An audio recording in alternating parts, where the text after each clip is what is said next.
Alors, vous savez, je tire un bilan assez mitigé de cette législature. C'est vrai que c'est ma première législature, je suis un nouveau député. J'ai beaucoup appris, j'ai apprécié la pratique parlementaire. C'est vraiment un métier noble au service de notre pays. Mais il faut savoir que le bilan est assez mitigé. On aurait pu mieux faire. Je prends pour exemple l'exercice qu'on a fait aujourd'hui, le débat d'orientation budgétaire. Le débat d'orientation budgétaire, tel qu'il est pratiqué aujourd'hui au Sénégal, ne sert à rien. Parce qu'on nous apporte un document, les députés parlent, le ministre des Finances et du Budget se lève et répond, mais rien ne change sur le document qu'il nous apporte. Aucun chiffre ne va bouger. Notre règlement intérieur, en son article 3, prévoit qu'un débat d'orientation budgétaire est organisé 3 mois après l'ouverture de la session. Donc à chaque session, à chaque ouverture de session, au bout de 3 mois, on doit organiser un débat d'orientation budgétaire. En plus, en son article 41, notre règlement intérieur stipule qu'à partir du 1er juin, tous les ministres doivent être auditionnés par les députés, ce qui n'est pas fait aujourd'hui.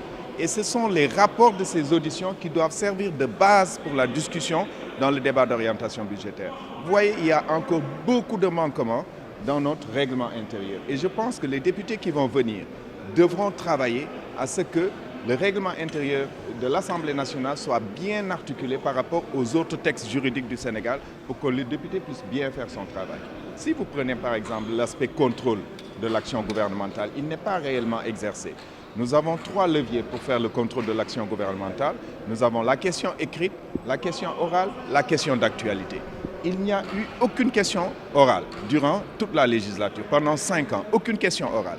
Il n'y a eu aucune question d'actualité. Il y a eu quelques questions écrites, mais la question écrite n'a pas la même puissance que la question orale. Parce que quand vous faites une question écrite, le ministre répond par écrit. Quand vous faites une question orale, le ministre est obligé de se présenter à la tribune de l'Assemblée nationale pour débattre et présenter sa réponse. Donc voilà des mécanismes que les députés n'ont pas assez utilisés. De même que les propositions de loi. Sur les 250 lois qui sont venues à l'Assemblée nationale, les 200 sont des projets de loi. Il n'y a eu que 5 propositions et parmi ces 5 propositions, il y a une seule qui a été votée. C'est la modification du règlement intérieur que j'ai piloté il y a quelques années de cela. Les 4 autres ont été bloqués au niveau du bureau de l'Assemblée nationale. Donc, c'est pour ça que j'ai dit que moi, je suis resté un peu sur ma faim. Je suis resté sur ma faim parce qu'on aurait pu débroussailler le règlement intérieur de l'Assemblée nationale, revisiter le statut du député et faire de telle sorte que le métier de député soit un métier à plein temps. Aujourd'hui, les seuls moments intenses de l'Assemblée nationale se passent pendant le vote de la loi de finances entre le 15 octobre et le 15 décembre. Au-delà, les députés viennent une fois par mois, une fois tous les 2 mois en villégiature à l'Assemblée nationale. Alors que dans les autres parlements, vous voyez les députés qui travaillent tous les jours. En France, les députés, tous les jeudis, reçoivent le gouvernement pour débattre des questions d'actualité, pour débattre des questions d'ordre national. Au Sénégal, on a de grandes réformes qui se font sans impliquer l'Assemblée nationale. Donc cette disjonction qu'il y a entre l'exécutif et le parlementaire, on doit essayer de le résorber. Justement, on a noté quand même quelques absences dans le camp de l'opposition. Qu'est-ce qui l'explique? Je pense qu'aujourd'hui, c'était le meilleur jour pour que l'opposition se présente dans cette Assemblée nationale pour faire face au président de l'Assemblée nationale de Côte d'Ivoire, M. Adama Bictogo. Vous savez, il y a beaucoup de scandales financiers qui lient cet homme au Sénégal. Il y a le scandale des 12 milliards des visas d'entrée, il y a le scandale des 30 milliards de l'université Amadou Hampâté-Bâ. Je pense qu'aujourd'hui, l'opposition sénégalaise devrait être sur les travées de l'hémicycle et attendre que le président Adama Bictogo se lève pour sortir de l'Assemblée nationale et montrer qu'eux, ils ne vont pas écouter quelqu'un qui a maille à partir avec l'argent sénégalais. Mais ils ont raté, encore une fois, le coche de l'histoire. C'est la dernière législature de M. Moustapha Niasse. Comment vous avez trouvé son travail durant tout le long? Le président Moustapha Niasse est un homme pour qui j'ai énormément de respect. La première fois que je suis entré dans cet hémicycle, je suis allé le saluer. Nous avons des liens qui vont au-delà de l'Assemblée nationale. C'est un bon Saloum comme moi. Ils connaissaient bien mes parents, donc c'est un père pour moi. C'est quelqu'un que j'apprécie, c'est quelqu'un avec qui j'ai beaucoup appris. C'est quelqu'un qui m'a permis à mon entrée à l'Assemblée nationale, de comprendre le fonctionnement, de savoir comment faire. C'est le premier à me dire que non, l'Assemblée nationale, c'est un microcosme du Sénégal. Vous y trouverez des gens qui insultent, vous y trouverez des gens polis, vous y trouverez des gens corrects, vous y trouverez des gens incorrects. Donc c'est un microcosme du Sénégal. Nous devons nous retrouver dans cette Assemblée nationale et faire de telle sorte qu'à notre sortie, on ait fait un pas de plus pour le Sénégal. En tout cas, je le félicite pour le travail qu'il a accompli pour le Sénégal, le travail global en tant que ministre, en tant que grand commis de l'administration, en tant que président de l'Assemblée nationale. Il a très bien géré ces deux législatures qu'il a passées ici. Je le félicite et je lui dis bon vent.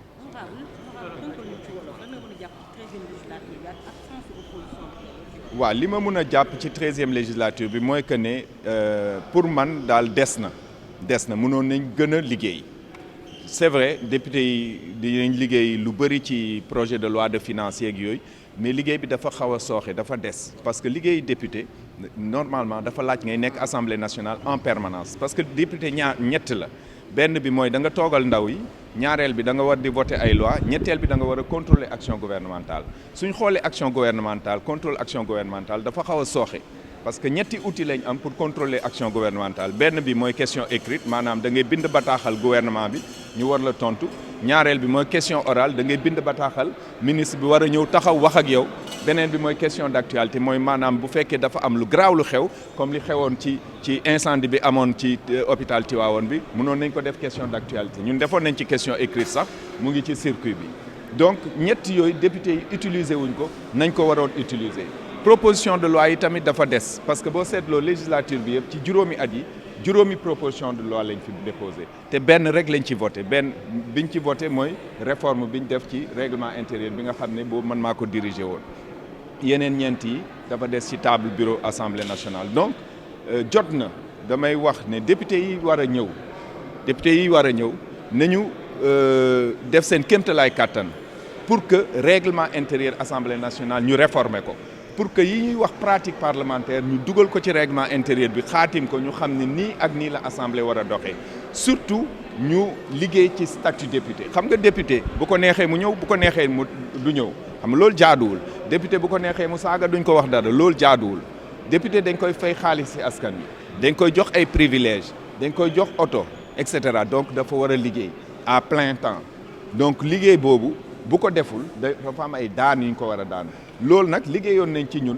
mais jotul a jàll ci réforme bi ñu defoon donc ñaareel bi may wax mooy débat d'orientation budgétaire bi ñu doon def tey débat d'orientation budgétaire ni ñu koy defee Sénégal amul njëriñ parce que dañu indil benn document ministre bi ñëw wax député yi posé ay questions mu tontu daal di dem waaye lim indi dara du ci soppeeku nam ko indee noonu la koy delluwaatee te suñu règlement intérieur daf ñu ne 1er juin bu jotee député yi dañ war a auditionner ministre yëpp rapport yooyu ñuy def ci audition yi moom ci lañ war a sukkandiku pour def débat d'orientation budgétaire te audition yooyu duñ koy def donc loolu tamit dafa sooxe léegi laaj ngeen ma ne ci ñàkk a teewaay député yenn député opposition yi may wax rek ne tey occasion la woon ci ñoom pour que ñu def benn coup bu mag a mag parce que réeréewu leen mbir ne tey assemblée nationale dafay recevoir président assemblée nationale bu Côte d'Ivoire di Adama Big Togo te Adama Big Togo nag turam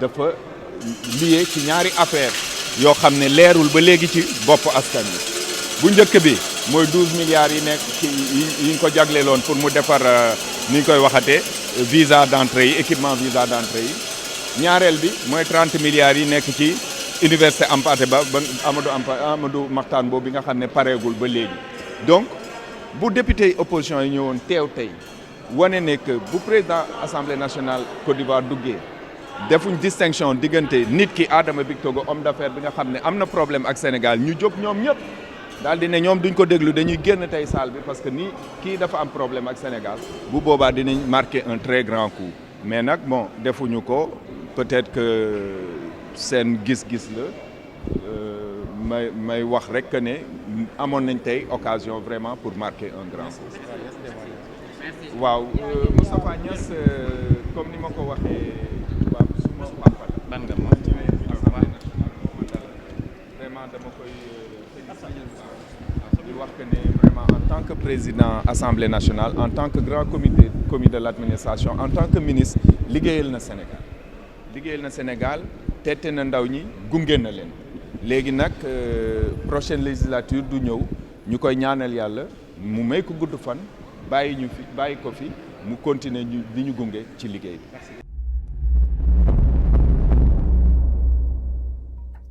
cheetetetet mais yow sawaay yow fu ñu la fekk yaa ngi ci kanamu ordinateur bi wala sa kanamu tablette ba sa téléphone portable lu xew mais damay lire ay information waaw xoolal boo bëgg am ay information yu leer nañ et en temps réel duggal ci www.senegal7.com ay information yu wóor man de maa ngi application Sénégal 7 lépp lu xew dama koy jot ci sama téléphone ci tàng bi te nag application Sénégal 7 am ko yomb na da ngay dugg ci Play Store wala Apple Store nga télécharge ko rek xam li xew ci réew mi ak la xew ci bitim réew te nag dara du la ci umpu. Vous voulez des informations en temps réel? Cliquez sur www.senegal7.com. Sénégal 7, le roi de l'information en temps réel.